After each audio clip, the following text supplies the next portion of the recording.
Assalamualaikum warahmatullahi wabarakatuh. Perkenalkan, nama saya Muhammad Iskandar dengan ATM 02112402. Saya dari kelas 3B, Program Studi Manajemen, Fakultas Ekonomi dan Bisnis. Sebelumnya, mari kita panjatkan puji dan syukur kepada Allah SWT yang telah memberi saya kesempatan untuk berbagi materi pada hari ini. Materi yang ingin saya sampaikan yaitu mengenai rasio likuiditas. Di zaman sekarang, kita banyak sekali melihat perusahaan-perusahaan yang kelihatannya sukses dari luar, seperti pendapatan yang besar, cabangnya di mana-mana, tapi lama-kelamaan ternyata perusahaan tersebut tutup atau bangkrut. Kenapa sih hal tersebut bisa terjadi? Hal tersebut bisa terjadi karena perusahaan tidak mengetahui kondisi keuangan sebenarnya. Jadi, perusahaan mungkin memiliki pendapatan yang besar, tetapi di sisi lain perusahaan juga memiliki liabilitas jangka pendek yang besar dan kas yang kecil. Jikalau hal tersebut tidak diperhatikan, maka ditakutkannya perusahaan tersebut tidak mampu membayar liabilitas jangka pendeknya dan mengalami kerugian atau bahkan bangkrut.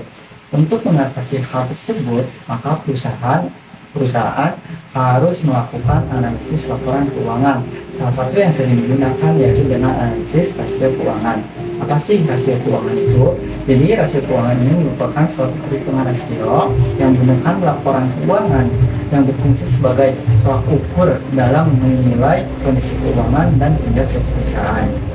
Jadi di dalam rasio keuangan ini kita akan membandingkan antara pot pada laporan keuangan yang satu dengan pot pada laporan keuangan yang lainnya. Nah, adapun analisis rasio keuangan, analisis rasio. Jadi analisis rasio ini adalah analisis yang dilakukan dengan menghubungkan berbagai dugaan atau perkiraan pada laporan keuangan dalam bentuk rasio keuangan. Jadi dengan kita membandingkan rasio keuangan perusahaan dari masa ke masa, kita akan mengetahui kondisi keuangan dan kinerja perusahaan tersebut apakah mengalami kenaikan atau penurunan. Nah, adapun jenis-jenis dari rasio keuangan ini, yang pertama ada rasio likuiditas, yang kedua ada rasio aktivitas, ketiga ada rasio solvabilitas, yang keempat ada rasio profitabilitas, yang terakhir ada rasio saham. Pada kesempatan kali ini saya akan membahas satu jenis rasio keuangan yaitu mengenai rasio likuiditas. Rasio likuiditas itu sendiri merupakan suatu perhitungan rasio untuk menunjukkan seberapa besar sih kemampuan perusahaan untuk melunasi liabilitas jangka pendeknya.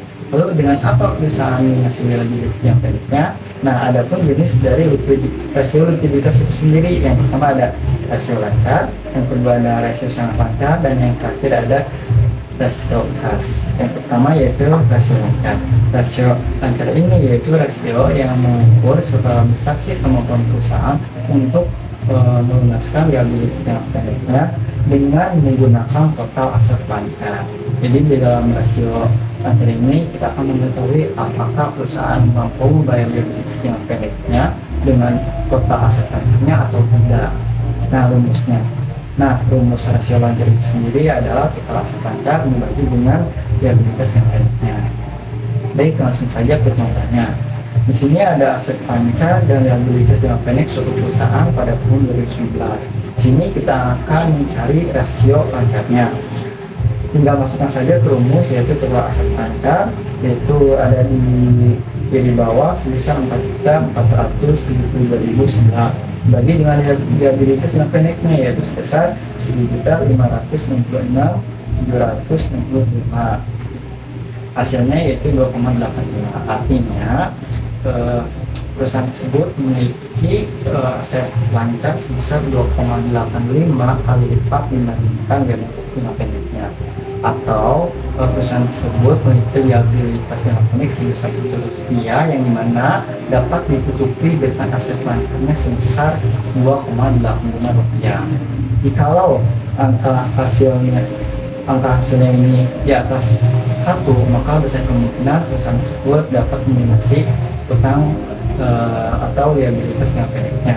Tetapi jika hasilnya di bawah 1, maka besar kemungkinan akan dipastikan tidak dapat melunasi liabilitas jangka pendeknya karena nilainya ini lebih kecil dibandingkan likuiditas yang pendeknya itu sendiri. Lanjut yaitu jenis kedua yaitu rasio sangat lancar. Rasio sangat lancar ini merupakan suatu perhitungan rasio untuk mengukur seberapa besar kemampuan perusahaan untuk membayar atau melunasi liabilitas yang pendeknya menggunakan total aset lancar dikurangi dengan persediaan. Nah, bedanya dari yang pertama yaitu yang pertama total aset lancar, artinya total aset lancar termasuk persediaan, sedangkan yang kedua ini total aset lancar tanpa persediaan. Jadi rumusnya total aset lancar dikurangi dengan persediaan dibagi dengan liabilitas dan pendeknya. Contoh yaitu dengan menggunakan data yang tadi, bedanya ya total aset lancarnya dikurangi dengan persediaan. Masukkan saja ke rumus, yaitu total aset lancarnya sebesar 4.472.011 dibagi dengan persediaannya yaitu sebesar 1.924.035 dibagi dengan liabilitas yang pendeknya yaitu sebesar 1.556.965. Misalnya 1,29. Ternyata walaupun tanpa persediaan perusahaan tersebut dapat membayar liabilitas yang pendeknya menggunakan total aset lancarnya. Yang ketiga yaitu rasio kas. Rasio kas ini merupakan suatu perhitungan rasio yang mengukur seberapa besar kemampuan perusahaan untuk melunasi liabilitas yang pendeknya menggunakan kas atau menggunakan kas dan setara kas. Rumusnya yaitu kas dan setara kas dibagi dengan liabilitas yang pendek. Kita contoh dengan data sebelumnya yaitu kas dan setara kasnya sebesar 383.366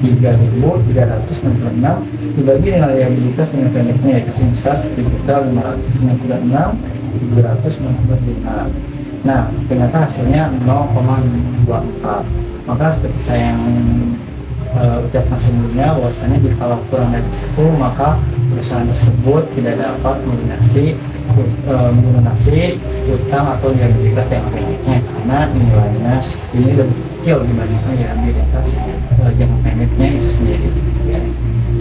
Jadi kesimpulannya yaitu rasio likuiditas ini merupakan suatu perhitungan rasio untuk mengukur seberapa besar kemampuan perusahaan untuk kesimpulannya yaitu rasio likuiditas adalah rasio yang menunjukkan seberapa besar kemampuan perusahaan untuk melunasi liabilitas yang pendeknya.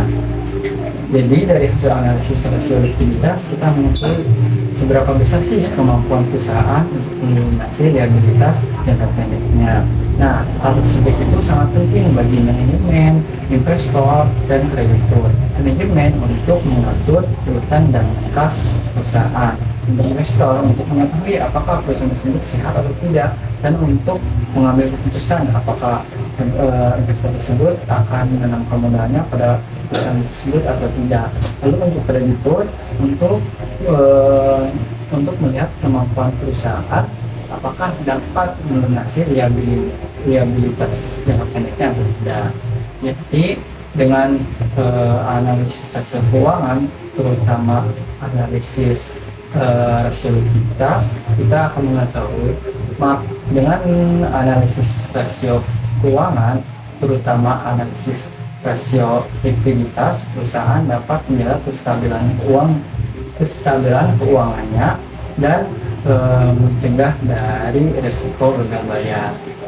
Mungkin sekian dari presentasi saya. Mohon maaf apabila banyak kesalahan. Wassalamualaikum warahmatullahi wabarakatuh.